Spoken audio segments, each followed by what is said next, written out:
All right. Good evening, Jean. Good evening, Jack. Good evening, Yonat. Hi, Shmuley. Good evening, Bernard. Evening. Good evening, Rabbi. And thank you, Family Bart, for setting up the recording. And we are about to start. We still have a few minutes to go.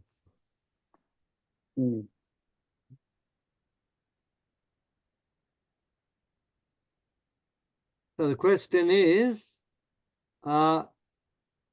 share screen. Can I share screen, Yael or Mickey? No, I can't because the host has disabled. So I'm waiting for the host before we can share screen.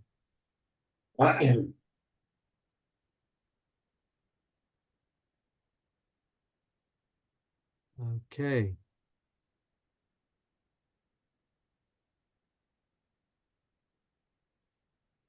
Recording is on, but let's see.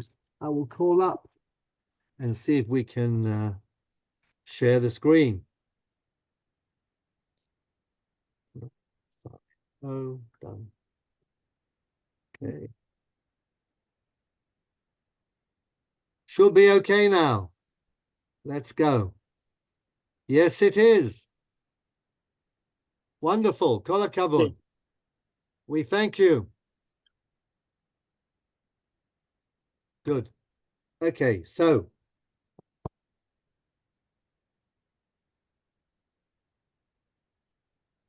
this shiur, okay, one more minute. So I will tell you what the plan is. And Jack, you will know, of course. We plan to resume after the Chagim. And that would be, I believe, on Wednesday, 30th of October, the first Wednesday after the Chagim. And the plan is to spend a few sessions on substantive themes in the Zohar. In other words, what we've done up until now is talk a lot about the Zohar and around the Zohar. But we haven't actually studied a topic such as tefillah, prayer, or the relationship between the body and the soul, or the nature of angels, or the nature of evil in the Zohar. So we will devote a few sessions to those substantive topics. And after that, there's a possibility of starting a new world, the world of the tshuvot, rabbinical responsa, the world of the responsa, and to explore how halakhic texts can talk history, to look at exciting responsa that tell us about Jewish history all over the world, and what sort of questions halakhic Jews, and that's all Jews prior to the emancipation, were asking of their rabbis and of their authorities, mostly rabbis asking other rabbis what to do when problems came up. And the problems are amazingly varied. The communities are all over the world, and in a way they give us another feast of Jewish history. So that's basically the proposal. Whatever will happen, and we will touch base and make whatever adjustments are necessary, but that's the plan. So we are now going to, as it were, complete, and this is what I had thought of doing, our study of the world of the Zohar. In other words, something around the Zohar. We're actually going to read a piece of Zohar, and it is called Patach Eliyahu. So, number one, as we see from here, Shmuley, you're on. You're on. Is Shmuley here? Well, Brian, you're on. A Zoharic text that provides something of a summary of its theosophy is found in the second All right, introduction. can you remind us what theosophy is?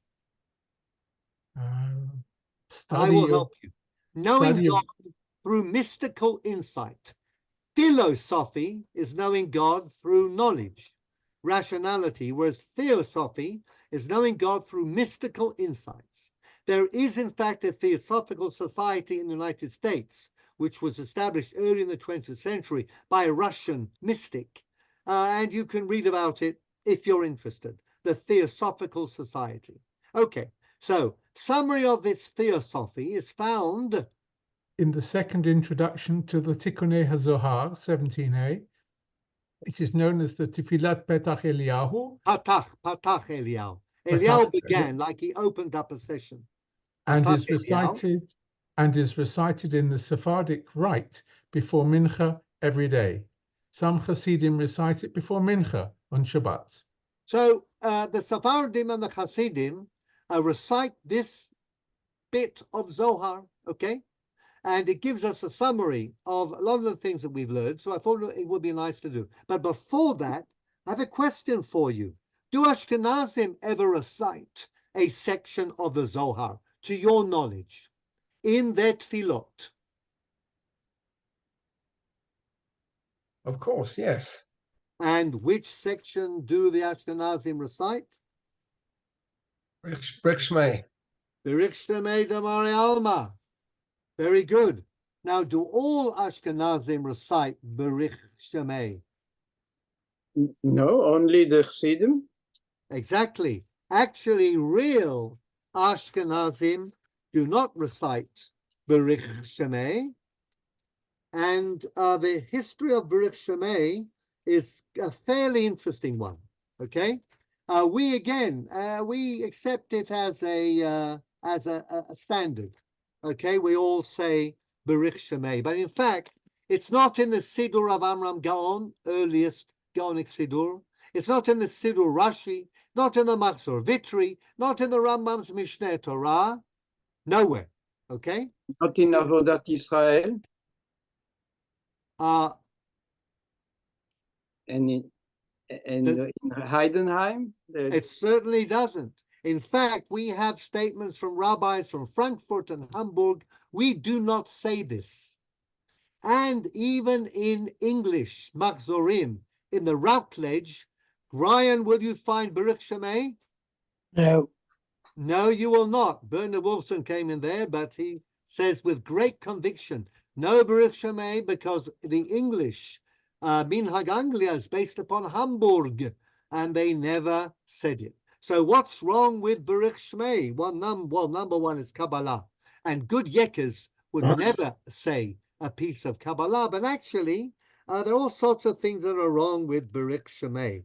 For example, there's a line there. Oh, before that, I'm just going to read out where in the Zohar this actually occurs. It's also in Parashat Vayakel, Siman Reish Vav. Amar Rabbi Shimon, and which Rabbi Shimon would that be? Bar Yochai, of course.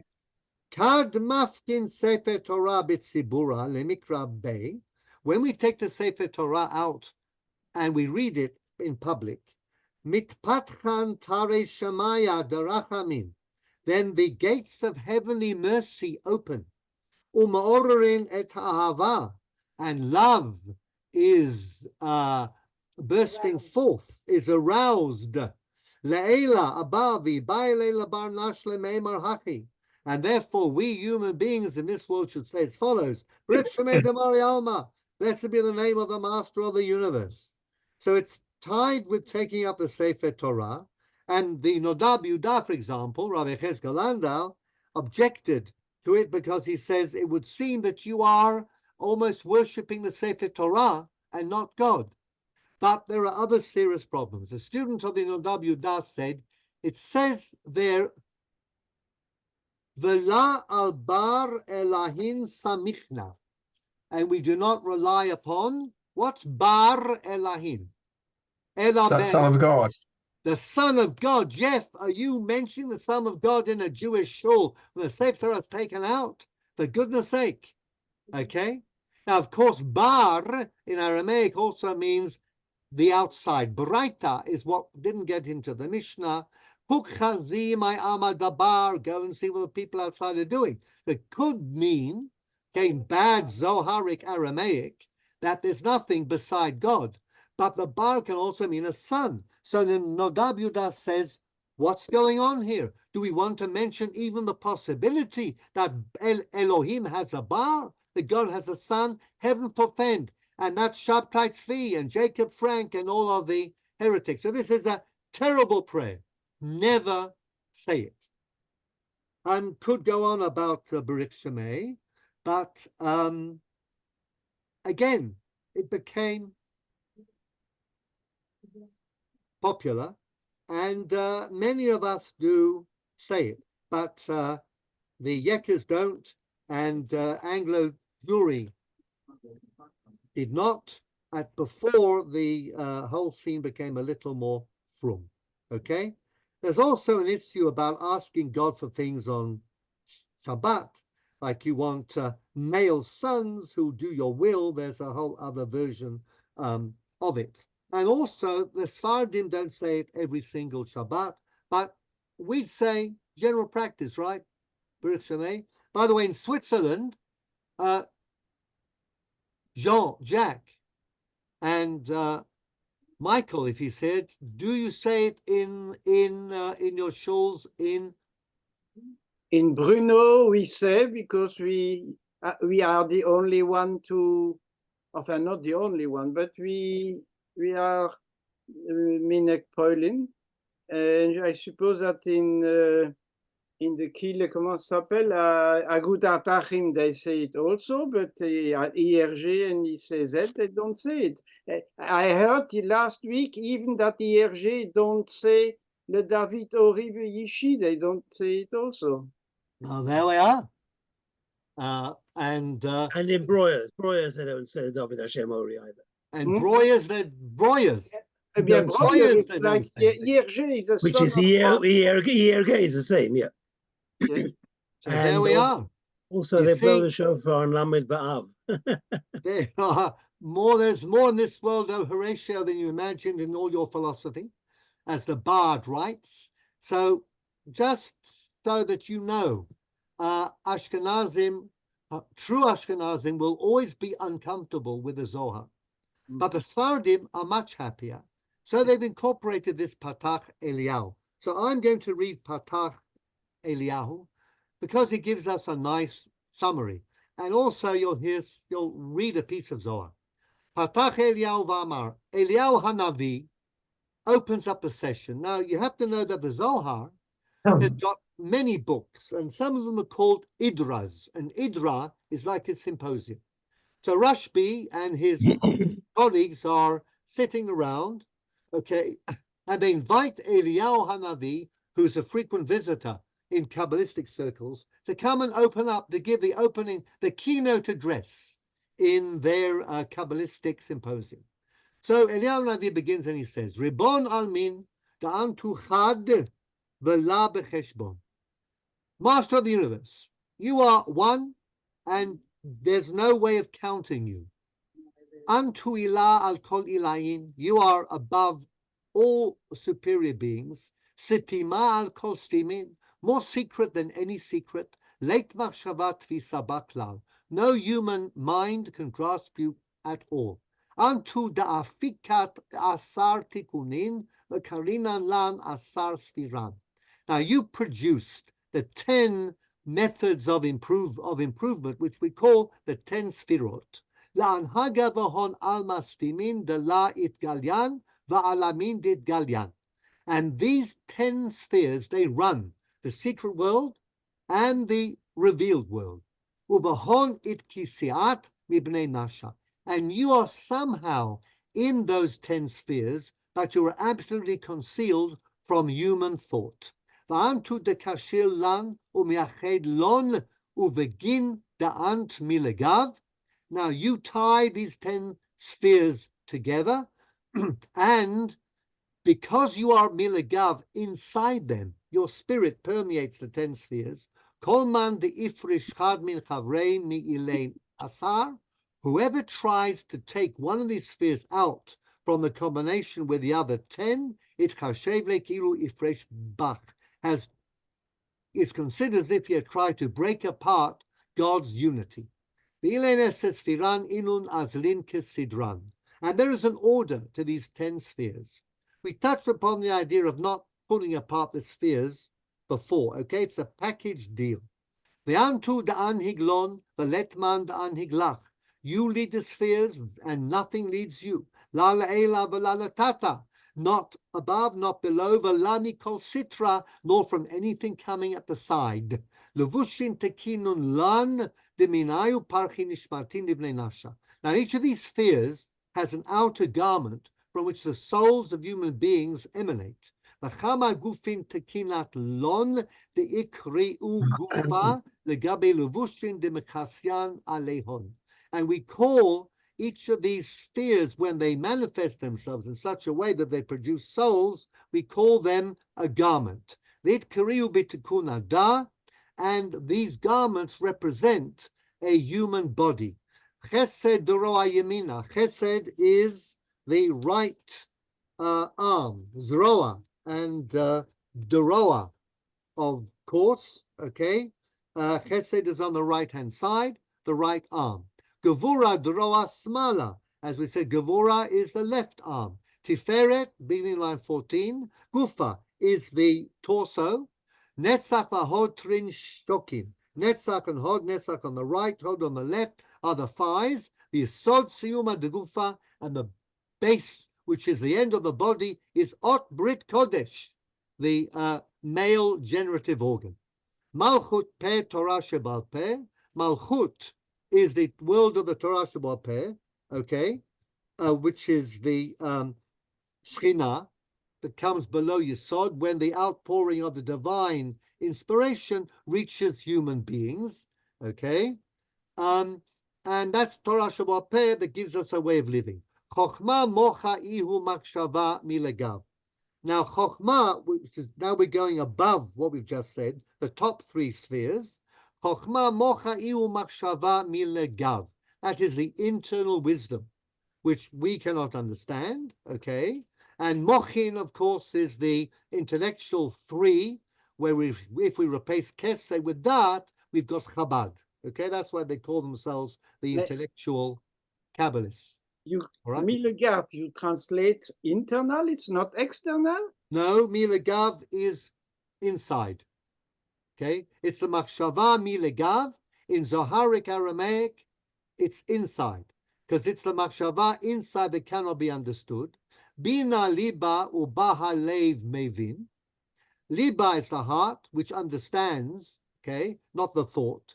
Val ilen trin ktiv hanistarot laHashem Eloheinu. And it is about these 3 that we say, as we said in Parshat Nitzavim, these are the secret matters which belong to God alone, or those who study Kabbalah. Keter Elyon ihu Keter Malchut. On top of everything is God's crown. Va'alei itzmar Magid Merishit Acharit. That, of course, is Magid Merishit Acharit, which is a pasuk from Yeshayahu 46, that God knows everything from the very beginning, and it's all there, just has to come out in the course of time. V'yu karkafta ditfilei, and this is the tefillin shel Rosh, okay? Milagav ihu yud hey vav hey, and we have yud hey vav hey in the tefillin shel Rosh. We have the Daled and the Yud, okay, and the Hey, the Iu Orach Atzilut. Talk about that later. By the way, the Kakafta dit Filei. One other thing, have you noticed when you put on your tefillin shel Rosh, have you ever looked at your straps that hang down? Are they the same size? Are they the same length? Men. Shouldn't.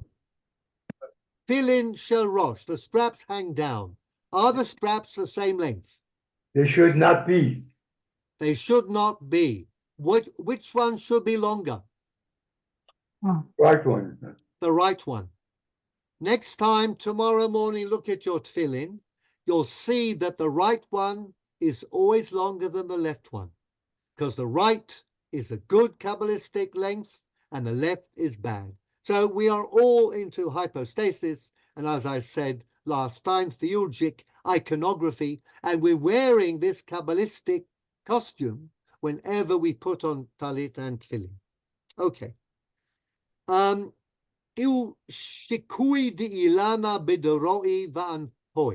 You can compare the 10 sfirot and what they do also to a tree, that out of the malchut, out of the keter at the top, comes life-giving substance that flows through the branches and the leaves, kamaya da'ashke li'ilana, like water, watering a tree, vitrabe bahahu shakui, and the tree grows because it's been irrigated. Ribon ha'olamim, master of the world, says Eliyahu Hanavi, antu ilat ha'ilot, you are the cause of causes. Sibat hasibot, the same thing. Da'ashke li'ilana bahu nevi'u. Main nevi'ot, by the way, is the water from the spring. And the spring water is the thing that waters this configuration of sfirot, which parallels the structure of the human body. And when, of course, you put on a tefillin, the human body is equipped with its straps and with its boxes and with its letters, then you're carrying the potent name of God. And that spirit, okay, is like the soul to the body. Diu chayim legufa, uvach leit dimyon veleit yokna b'chol ma dilegav udabar. Jean, bar is outside, so dilegav must be inside, okay? So there's no face, no image on the Ein Sof. Uvarata shmaya bara, you created heaven and earth. Vafikat min hon shimsha, and you produced the sun, the sihara, and the moon, the kochvaya, and the stars, umazale, and the planets, uva'ara. And on earth, ilanin udishain, trees and herbage, the ginta de Idan, and Gan Eden, the Garden of Eden, the Ispin, and herbs, the chavayan and animals, wild animals, often the birds, the nunin and fish, Yoshua bin Nun. That's why it's Ephraim Fishel, because Nun in Aramaic is a fish. Uvnei Nasha, and humans. Now, if the humans try to learn about the spheres, the sphirot, they'll understand higher matters. And how to relate to what's above and below. And how to get on with what is above and below. The late diadabach klal, but they will never know you. You, the Ein Sof, are totally, and this is, as I said, more Maimonides than Maimonides. Ishtamodain, what twice? What does that mean? Ishtamodain. Okay, L'ishtamodai is from Meida. It is to get to know. Okay. And so we have to get to know how the spheres work, okay? And that's to know the lishtamoda bahon ilain. We have to know how the upper realm works.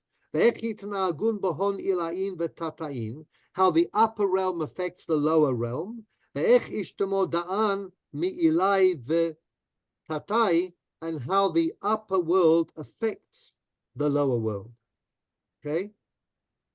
Basically, he is repeating himself. Okay, question is going from the upper to the lower, from the lower to the upper.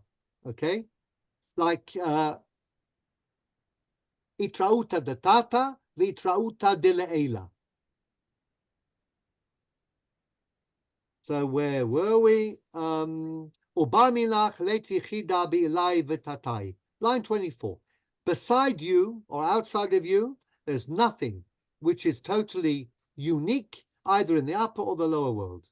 And you have made yourself known as the master of everything. And every sphere has its own name. Uvahon it kriu malachaya. And on the basis of the spheres, the angels have their names. Now, we'll talk about that because the Zohar has a lot of angelology. But let me give you 3 examples. We have an angel called Katriel. Remember him from Masechet Brachot? Rabbi Ishmael goes in and sees Katriel sitting on the throne. Katriel is Keter El, the Keter, the top sphere. How about Gavriel? Is which sphera? Gvura. And Chastiel is which sphera? Chesed. And so on and so forth. Okay? Da'ant hu memale kol shmahan. And you've given them all of these names. Da'ant hu shalimu dechulhu. That you're more perfect than any of them. V'chad an tistalek minhon. And if you were to leave any of this vast organization, okay, ishtarau kulu shmahan kegufa bala nishmata, then they would all remain just as a body with no soul. Ant hakim v'la b'chochma yidi'ah, you are wise, but we do not understand that wisdom. Antu mevin v'la mi bina yidi'ah, but your bina understanding is not like ours. Letlach atar yidi'ah, there's no place where you are. You are wherever people recognize your power and your strength. That's where you are. Okay?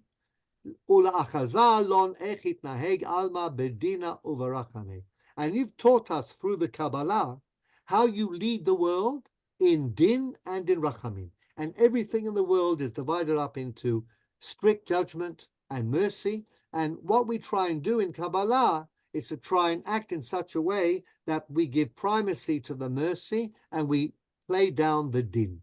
So we play up the right and we play down the left. The inun tzedek u'mishpat kefum of dehon de b'nei nasha, and how people act has an effect. Din ihu gvura, and we have an effect on the rachamim and on the gvura. Mishpat amudad emsaita, tzedek malchuta, kadisha, mozne tzedek, train samchek shot. Then he attaches the sfirot to another image, the image of justice, where there's a pillar in the middle, there are scales on the side, and kola lachaza echit naheg alma, avalav deit lach tzedek idia deihu din, v'lav mishpat idia deihu rachame. We can never figure out the exact mixture of din and rachamim. V'lav mikol ilen midot klal. So Eliyahu gave his opening speech. He talks about what we've been discussing, the world of the Sfirot, and how it is important for us to understand it in order to know what we need to do in life. Now he's given the keynote address. Rabbi Shimon gets up and also gives us a speech. Now what does Rabbi Shimon say? Kum Rabbi Shimon. Rabbi Shimon Bar Yochai gets up. V'yitzchadshun milin al yadach. Taharishuta itahiv lach legala razin temirin al yadach. This is Eliyahu speaking. Arise, Rabbi Shimon, and tell us new things, because you alone have permission to reveal razin temirin, secret, hidden secrets. Ma delait yahev reshu legala v'shum barnash ad kan. No human being has been allowed to reveal the secrets that Rabbi Rashbi is revealing until now, until 1240 or so, okay? Va'amar, lacha Hashem hagdula v'hagvura v'atiferet v'anetzach v'hahod. Remember that passage from Divrei Hayamim 1, chapter 29? We say it every day. And we stand up. Why do we stand up for Vayevarech David et Hashem Vayomer Hashem Hagdula? Why do we say it when the Sefer Torah is taken around? Because it's got Gdula, Gvura, Netzach, Hod, Lacha Hashem HaMamlacha, Malchut. It's all there. We stand up and we say it because it is in the Zohar, and it is the way in which we arise to receive the Sefer Torah, patach Eliyahu. But in IRG, they stand also up. Exactly, because they don't know why. Ask them. Ask them why they're standing up. Okay? And I'll bet you that nobody knows. All right? Anyhow. Ilan shma'u inun demichin de Chevron. But what Rabbi Shimon does is he addresses those who are lying in Chevron. Who is lying in Chevron? Avot. Avot, Avraham, Yitzchak, and Yaakov. The Raya Mehemna, and who is the Raya Mehemna, the faithful shepherd? Moshe Rabbeinu. Moshe Rabbeinu. So Rabbi Rashbi takes up the cue, and he goes into a speech about Geula. Okay, we know how the world works, but we want to know how to get Geula going. How are we going to redeem this world? Okay, that's what we Kabbalists are doing. Rabbi Shimon Bar Yochai, the Zohar, and everything that happens afterwards. The issue that concerns above all other issues the Kabbalists is Geula. How do we redeem the world? How do we bring about Mashiach? How do we make the entire universe a better place? So we need the three Avot and Moshe Rabbeinu. Itrau mishnatchon. Arise, wake up from your sleep. Hakitzu v'rananu shoknei afar. Wake up, those who lie in the dust. Ilin inun sadikaya, de inun misitra dahu, de itmar ba ani shena v'libi er.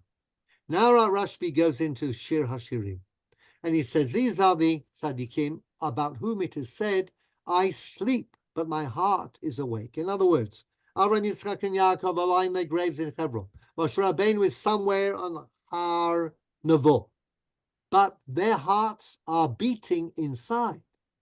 The love inun meitin, they are not dead. Uvegin da itmar bohona kitsu v'rananu. And therefore, in relation to them, we say, wake up and make a noise. Okay? Hakitsu ant va'avahan, raya mehemna itar ant va'avahan it trauta dishchinte. You need to respond to the Shekhinah. The Shekhinah is in Galut. The Ihi Yishena Begaluta. Now the Shekhinah is also with us. It's sleeping. Again, its heart is beating. It is outwardly asleep in the Golah. Ta'ad kan sadikaya kulhu demichin v'shinta b'chorehon. Okay? Because the tzaddikim up until now, all right, are lying and sleeping in the holes in the ground. But we need to wake them up. Miyad yihavit shchinta tlat kalin legabe raya mehemna. And there are three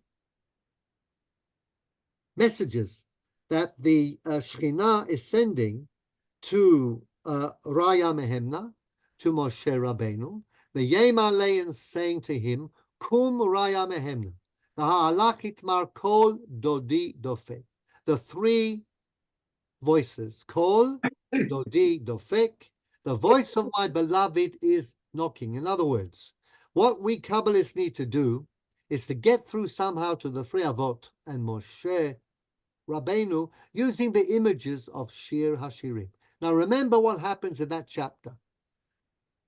The Shekhinah, okay, which is of course the lover, comes to the beloved. The beloved is Israel. Israel is exemplified by the Avot and Moshe Rabbeinu. Ani Shena v'libi er. Israel is always waiting for the Geula. Outside, things may not be good, but inside the heart is beating. Now, God too, or the Shekhinah, which is in exile, is also, as it were, in a waiting mode. And that too has a beating heart, okay? And we have to bring somehow Yisrael and the Shekhinah together. That is the unity that we seek. מיד יהידת שכינתה תלת קלין לגבי ראיה מהמנה. ויהם עלי קום ראיה מהמנה. והלך יתמר כל דודי דופק. לגבי בארבע עטוותן delay. V'yema bahon. Now you go to the four lying in Hebron and say, Pitchi li achoti ra'ati yonati tamati. Remember, the lover asks the beloved to open the door in Shir HaShirim. This is Israel asking for the graves to be opened, for Avraham, Yitzchak, and Yaakov to come out, Moshe Rabbeinu to come out and greet the Shekhinah, come together with the Shekhinah and produce Geula.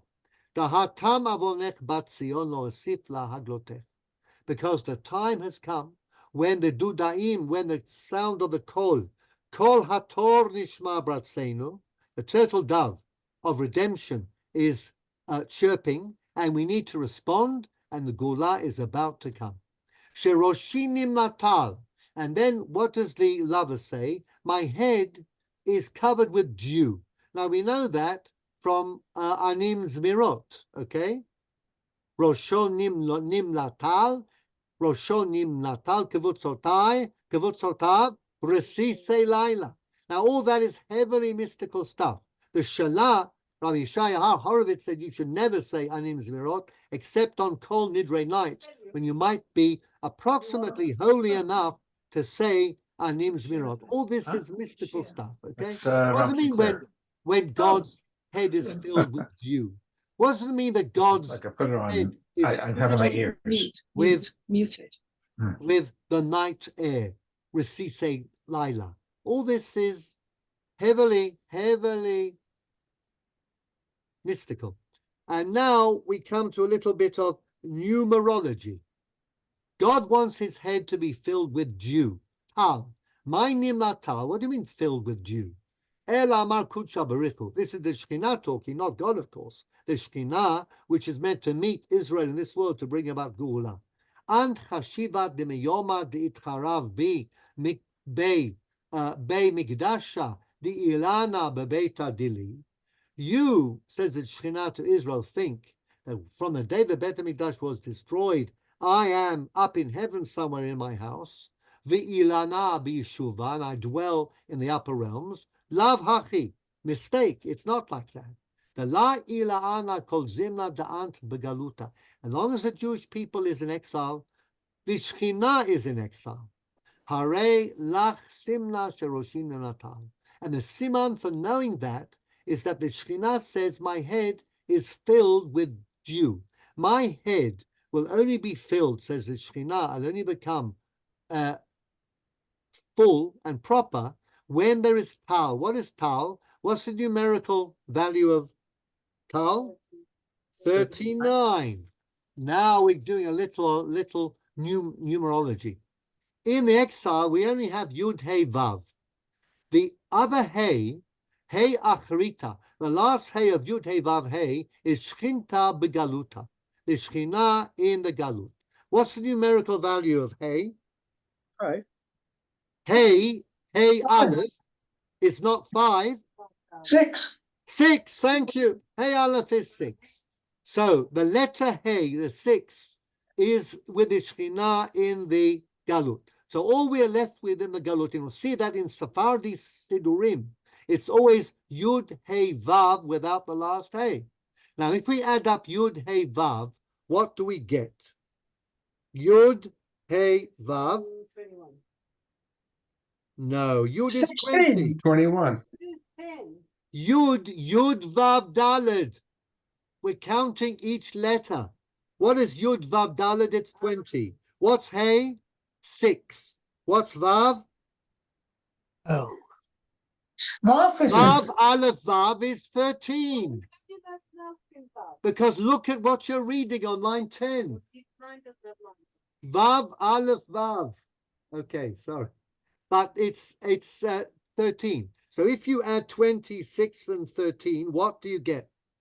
39. No? 26 and 13. Yes, you get 39. And that is Tal. When you add the Tal to the 6, what do you get? 45. 45 is the fullness of God's name. Okay, and that is the Yichud. It's also Adam, by the way, 45.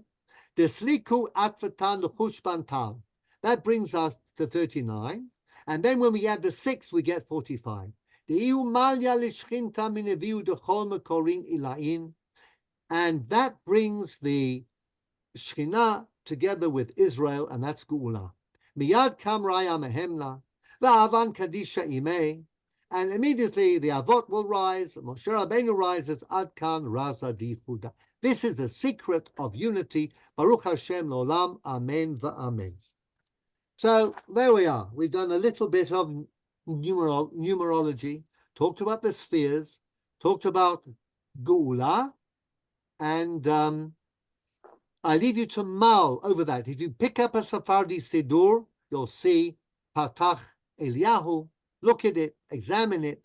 There's a lot in there that I haven't said, and we could spend several hours just picking apart this particular piece. But okay, we've done a bit of Zohar, and we've summarized, I think, our theosophy. Now, I think that before we leave the theosophy of the Zohar, we should have a little look at the Ari HaKadosh. Not too many Kadoshim. Rabbeinu HaKadosh, Rebbe, the Shalah HaKadosh, Alshich HaKadosh, but Ari HaKadosh is almost synonymous. And we'll have a look at who the Ari was shortly. But somebody is writing in red all over the text. Would they please stop? Thank you. Okay. The Ari HaKadosh. Okay, which English readers do I have? David Citron, can you make out from line 14? Okay. The Ari Ari HaKadosh. Rabbi Yitzchak ben Shlomo Luria, 1534 to 1572. How old was he when he died? 38. 38. Very young. Very Yeah. young. 38, okay. He died in a plague in Sfat in 1572. He arrived in Sfat in 1570. Okay. He had a bit of a trip. Okay, so he was born in see. Where is all this stuff? Well, I must have had somewhere or the other. It all seems to have disappeared. My actual shiur, it's not here. And I don't know what happened to it. So I'm going to have to do this from memory, unfortunately. Ari HaKadosh, he was born to the family of Luria. Lurias were Ashkenazi family and traced their ancestry to Rashi. And the ancestor of Rashi was whom? If you're descendant of Rashi, David HaMelech. Did I hear that from Bernard? David. Yeah. David HaMelech, okay? Talking about a prominent Ashkenazi family, but they actually moved to Jerusalem. That's where he was born. His father died when he was 8, and his mother was poor. So they went to, and her mother was a Sephardia from the Frankus family. So she left Jerusalem, went to Egypt, to her brother Mordechai Frankus, who was very rich. And when he was in Egypt, young Yitzchak learnt with Rav Betzalel Ashkenazi. Which famous work on the Talmud did Betzalel Ashkenazi write? The Shita Mukubetzet, okay, collection of commentaries of the Rishonim and all the Masechtot of Shas, almost. And he also studied with the Radbaz. He was very bright, but he got hold of a Kabbalistic book, and that changed his life. And he got into Kabbalah, and apparently he had meetings with Eliyahu Hanavi very early on, and Eliyahu Hanavi said, "Why you live in Egypt? Go on Aliyah. Every good Kabbalist has to come to Israel, either to Jerusalem or to Tzfat." Okay, so good Kabbalists. He married his cousin, okay, the rich man's daughter, and he arrived with his wife and 2 boys. And the main Kabbalist in Tzfat at the time was Rabbi Moshe. No. Cordovero, the Ramak. Cordovero. Of course, Cordovero from Cordoba in Spain. Now, Cordovero was old and he was close to death. But the Ari Kadosh, Yitzchak Luria, arrives in Tzfat. And Cordovero says to his yeshiva, which is the Kabbalistic yeshiva in Tzfat, at my funeral, God will send a sign as to who is going to take my place. And so they're at the funeral and they're waiting for this sign. Then, of course, a cloud comes down from heaven and settles over the head of whom? The Ari Kadosh. And so they all know. And he sets up, and for 2 years, he teaches. Now, the principal student of the Ramak was Rabbi Chaim Vital. Chaim Vital, actually, his full name is Calabresi. His father came from southern Italy, Calabresi. And the name Vital is, of course, Latin for life, Chaim. Okay? Chaim, exactly. So that's why he is Chaim Vital. And he became the dedicated Talmid of the Ari HaKadosh. Ari HaKadosh never wrote anything. It was in Tzfat for 2 years, 1570 to 1572. And all of his teachings were concentrated into those 2 years to his circle of students called Gurei Ha'ari, the cubs of the line. And when we say Gurei Ha'ari, we mean Rabbi Chaim Vital and other rabbis such as Rabbi Yisrael Sarug, okay? And Chaim Vital spent most of his life writing down the teachings of the Ari, putting them into literary form. They all begin with Eitz Chaim this, Eitz Chaim that. And that's how we know the Ari, okay? Rabbi Chaim Vital left Jerusalem because he had a fight with the other Kabbalists. And anyhow, he ends up in Damascus, and his grave is in Damascus. To this day, although there are some Sephardi rabbis who say he's buried in Kiryat Malachi, and they set up some kind of grave, but it's not the grave of Rabbi Chaim Vital by any means, okay? But some people will believe anything. Okay, so I'm now going to, okay, who was reading? David, would you continue, please? So, who committed his teachings?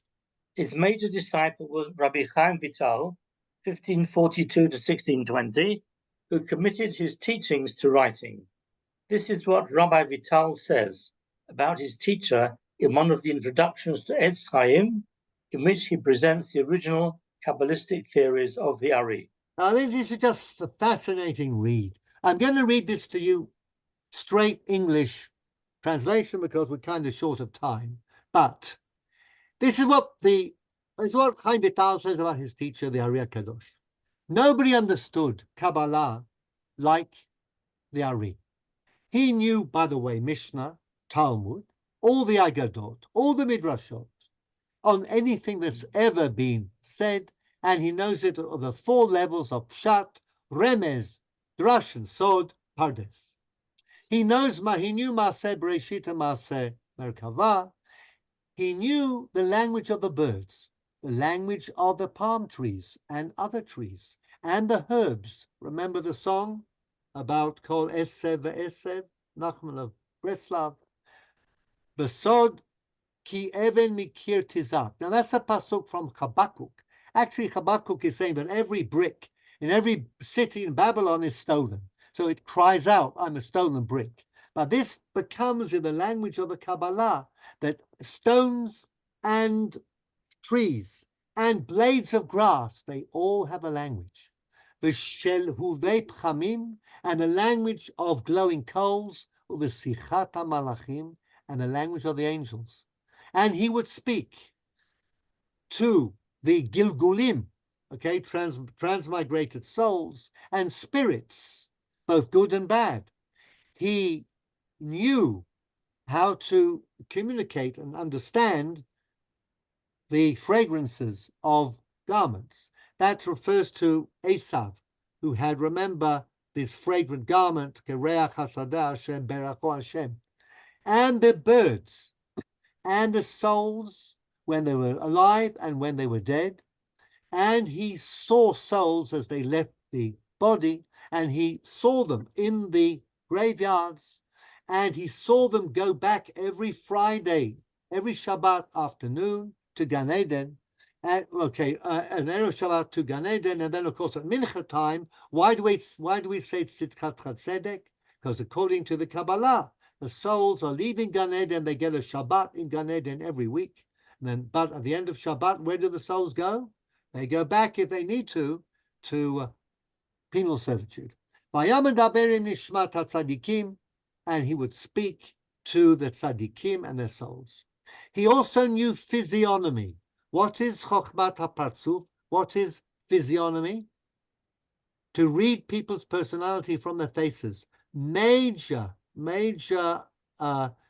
subject right through the classical period, the Middle Ages. Zophorus was a famous physiognomist who once did a study of Socrates and said Socrates is a terrible man. And Socrates' students were about to lynch Zophorus when Socrates said, stop, by nature I'm terrible, but I worked on myself. Nicomachean ethics, I became a good person. Anyhow, that's just by the by. And reading people's personality from their hands and dreams. And he knew to read somebody's thoughts by looking at their temples. He was a mentalist. And it goes on. And he could tell the nature of your soul and what you needed to do, each person, how to become a better person in order to connect with their Shoresh Neshama. And that's what Kabbalists say they do today. Connect you with your Shoresh Neshama, the root of your soul, whatever that is. Interesting enough, on line 30, he knew when a book had a corrupt text. He knew how to make people blind. Lahakot b'sanverim. Where in the Bible does that phrase occur, making people blind? Lot. Lot, exactly. Vayakum b'svayakem b'sanverim. Okay? Vayayodea. And he knew everything that everybody was thinking. And he was full of chassidut, derech eretz, and anava. Wonderful man. Piety, derech eretz, way of the world, humility, yirat Hashem, avat Hashem, v'yirat chet'o, fear of God, love of God, fear of sin, and all the midot tovot, u'ma'asim tovim hayam. V'chol zeh, never any different. בכל עת ובכל שעה ורגע. בכל עת ובכל שעה ורגע. וכל החוכמות האלו תמיד היו מונחים בחיקו. And he knew everything all the time. ועיני ראו ולא זר. On line 32, he says, my eyes saw this. Rabbi Chaim Vital says, I saw this, and I'm not giving you hearsay. This is what I saw in my 2 years with the Ari HaKadosh. וכל זה השיג מרוב חסידותו ופרישותו, אחר התעסקו ימים רבים מספרים ישנים וגם חדשים בחוכמה זו. He got to be where he was because of intensive study. And not over that many years, okay? But intensive study in all books. ועליהן הוסיף חסידות ופרישות וטהרה קדושה. And to his book learning he added חסידות and prishut and purity and holiness. וזה הביאו לידי רוח הקודש, and he became possessed of the Holy Spirit. And Elijah was always there for conversations. Now, what I did here is I gave you a précis, a little bit of Lurianic Kabbalah. I'm not going to explain that now. We might do it if you really want to. We can have a session on the Kabbalah Ta'ari. But I want to just draw attention to line 7 on page 3. Shvirat HaKelim. Have you encountered that expression in Ivrit? No. Jeff? Yeah, sure. What does it mean? Someone who Differences were broken. breaks down agreed things, Yeah. And changes first principles. Where does it come from? The Kabbalah of the Ari. Shvirat ha-kelim. Okay, we might as well read this. So there's a Tshuva Rivash I'd like to read. Jeff, can you read this? Sefirot were able to contain the Line 8. Only- Only the three highest Sefirot. Okay, only the three highest Sefirot were able to contain the infinite light. Keter, Chochmah, and Binah were able to contain the infinite light. The lower seven The Sefirot. lower seven Sefirot, they can't remember what they are. Yeah. Chochmah, Gvura, Chochmah, Tiferet, Torah, Tiferet, Netzach, Hod, Yesod, and Hod, Malchut. Sod, Malchut were unable to do so, and broke thereby creating the cosmic catastrophe that is Shvirat Kelim, breaking of the vessels. Okay, that's it. In other words, this phrase in Hebrew is a direct descendant of a concept developed by the Ari Hakadosh. When you had this catastrophe, sparks, holy sparks, were all over. They entered the klipot, and that's another story. I want to conclude with a tshuva by Rabbi Yitzchak Bar Sheshet. I'm sorry, I don't know how to get rid of the red lines. Okay, so we'll just persevere. But I will again translate this into English because we are short of time. Rabbi Yitzchak Bar Sheshet was a very prominent Spanish rabbi, Talmid of the Ran and of Rabbeinu Peretz HaKohen. Okay, he wrote commentary. His tshuvot are referred to respectfully by Rabbi Yosef Karo, by his teacher Rabbi Yaakov Beirav, 1304 to 1370. There's a very interesting story with him because in 1391, after the first Spanish pogrom, okay, with the fleet to Algiers, chief rabbinate was invented there. It's a whole other story. But I just want to conclude with my translation of his tshuva about whether you should pray to the Sefirot or not. Now, if you're a Kabbalist, you probably would, okay? Because you're trying to get your prayers in at the appropriate level of whatever it is you're doing. And you need to distinguish, okay? And you need to bring the Sefirot together. So this is what the Rivash wrote. And of course, he lived in this period of the explosion of Kabbalah, the introduction of the Zohar into the Jewish world. Gam hodaticha. I want to let you know, he says to his question, he wants to know whether he should have different Sefirot in mind when he's praying. That my teacher, Rabbi Peretz HaKohen, never prayed to Sefirot. Also heard that Rabbi Shimshon of Kinon, who was the greatest rabbi of his generation, talking about Chinon in France. And I remember him, although I never saw him, who would always say, I pray like a baby, tinok. That is, I oppose the Kabbalists who pray to one sefirah and in a different context to another sefirah, depending upon the nature of the prayer. And they say that this is what the Gemara means when it says, if you want to be wise, Yadrin, go south. If you want to be rich, go north. That is, if you want to go to the right, you go south. If you want to go to the left, you want to become rich. Your balance of Gvura and Chesed, okay, depends upon what you want in life. So in Tfilat Shmona Esrei, everyone has a different kavanah. Now you will have heard of the kavanot in the Tfilah, okay? Sephardim have that in their Sidurim, but Kabbalists make a big deal of this. This, says Rivash, is very odd to me, who is not a Mekubal, and I believe that this is close to dualism. And I heard one of the philosophers say that the Kabbalists are really a bad lot because, like the Christians who believe in the Trinity, the Kabbalists believe in the tenness, okay? In decatheism. They believe in the 10. They're no different to Christians, okay? And we talked about that before. Uchvar Karali, and he says that when Rivat says, when I was in Saragossa, okay, there was an ancient Kabbalist called Yosef ibn Shushan. I can't tell you about him. And I also met him in Valencia, where Rivash was a rabbi. And he is a Talmudist and a philosopher and a Mukubal and a great Chassid and Medakdek b'mitzvot. And we respected and liked each other. So I asked him, how can you Kabbalists say in Birchat Atachonen, this Sfira, in Yerushalayim Ircha, that Sfira, what are all these Kavanot and Sfirot doing in the different brachot, in the Shmona Esrei? It's dualism, is it not? So what did he answer me? He said, Khalila.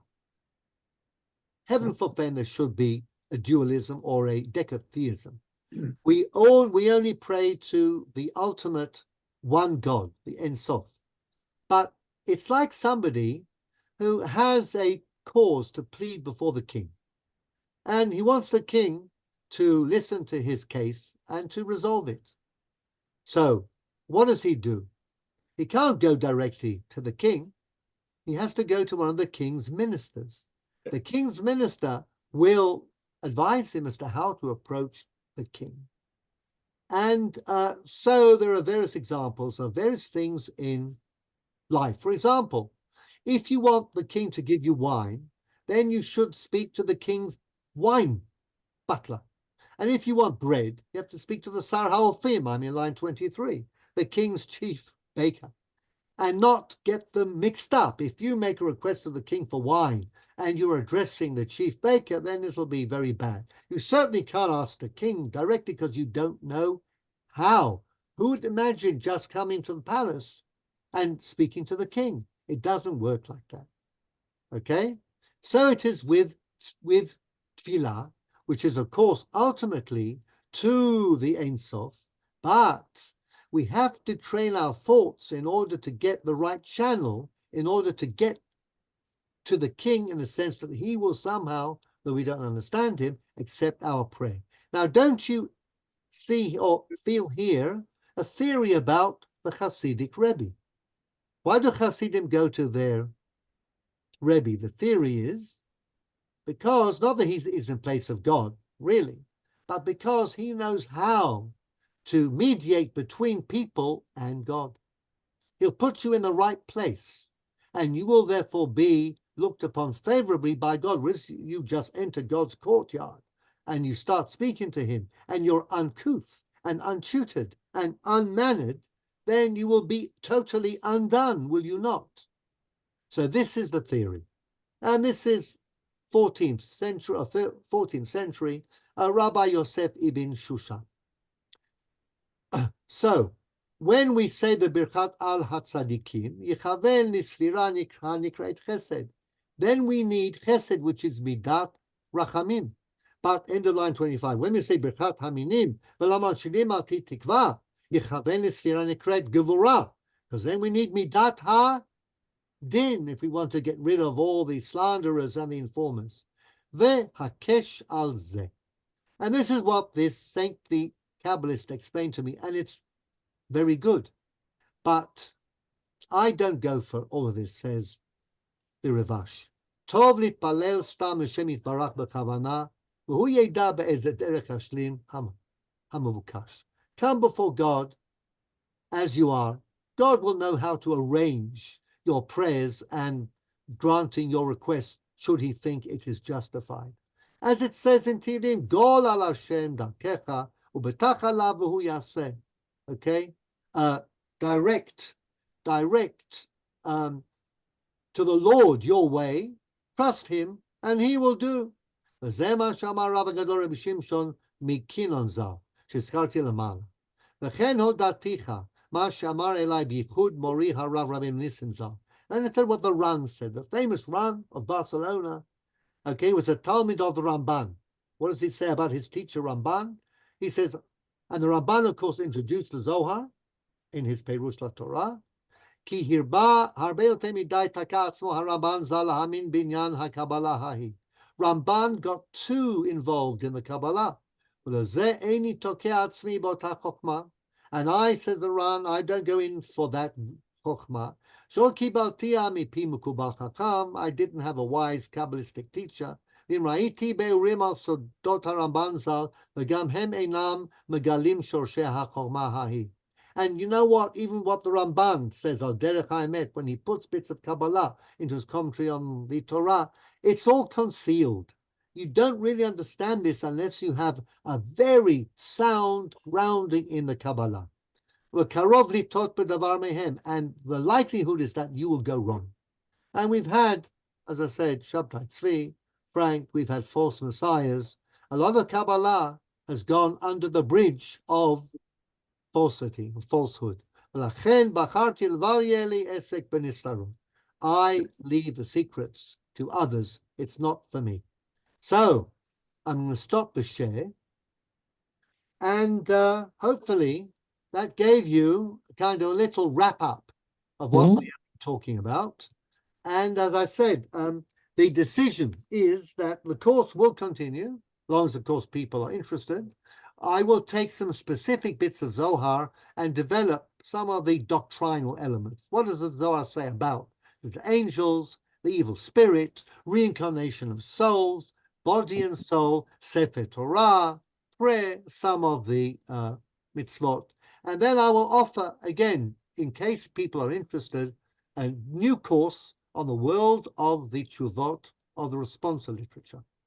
So that's where we stand. Anybody want to comment on the Shiur? Or ask a question? Or raise a point? Ian, do you have something to say? Yeah, I really like Yes. the to maybe a future Shiur you will concentrate on the different tefillot and what the Zohar. I really like Brit Shemay you did before. Very interesting. If you have We'll other- see. We'll see what we can do, but I'll bring you the Zohar's approach to all sorts of things that we are familiar with, okay? And that we may learn something new. So just remains for me. Shmuley, are you there? What are your plans over the Chagim? Sorry? Over the Chagim? To eat. Are you giving Shiurim? Am I giving Shurim over the... No, is this Shiur continuing? No, this Shiur, as I said, is resuming on Wednesday, October 30th. After the Chagim, I asked Shmuley. Yes. Shmuley, can you hear me? Yes. Can you please stay on the screen? Yes. I've somebody in the place in which I live. Fair enough. Fair enough. Discuss, I think, shul seating with you. Okay. Okay. Okay. I'm here. You'll I'm stay. here. So, okay, I can't handle, I'm a man. I can only do one thing at one time. If you're interested, David, I'm giving a Shabbat Shuvah drasha on Shabbat Shuvah at Eretz Chemda between Mincha and Mariv on Shabbat.